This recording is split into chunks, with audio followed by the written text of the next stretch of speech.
নমস্কার বন্ধুরা, আমি স্বপ্না। আমার হাবজি গাবজি হেসেলে আজকে আমি রান্না করে দেখাবো আপনাদের সর্ষে চিংড়ি। তার জন্য আমার উপকরণ লাগছে সর্ষে, কাঁচা লঙ্কা বাটা, হলুদ, নুন স্বাদ মতন, চেরা কটা কাঁচা লঙ্কা, দুটো গোটা লঙ্কা, আর তেল আর চিংড়ি। আচ্ছা, প্রথমে দিলাম সর্ষে বাটা, সর্ষের তেল, হলুদ, নুন স্বাদ মতন, অথবা তুলে নিলে একবার, চেরা কাঁচা লঙ্কা, গোটা কাঁচা লঙ্কা,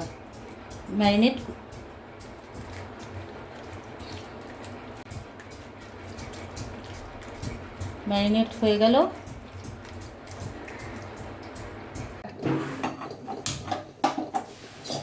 ভালো করে প্রথমে বড়াটা গরম করে নেবেন।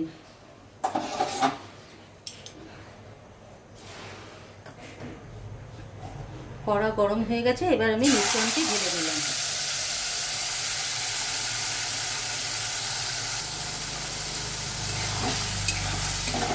এবার একটু নেড়ে ছেড়ে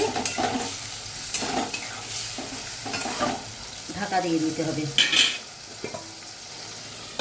5 মিনিট বাদে ঢাকাটা খুলতে হবে। 5 মিনিট পরে একটু ঢাকনাটা খুলে একটু নাড়িয়ে নেবেন।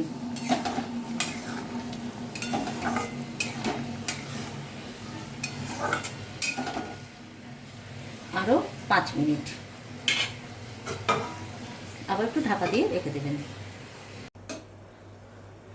আমার হয়ে গেছে। 15 মিনিট বাদে ঢাকা খুলে নাড়িয়ে দিচ্ছি। একদম কমপ্লিট রান্নাটা। এবার আমি গ্যাসটা অফ করে দিচ্ছি। হয়ে গেল আমার চিংড়ি সর্ষে।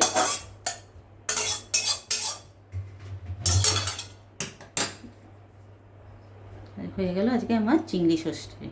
একবার এইভাবে আপনারা বানিয়ে খেয়ে দেখবেন, ভালো লাগলে অবশ্যই করবেন।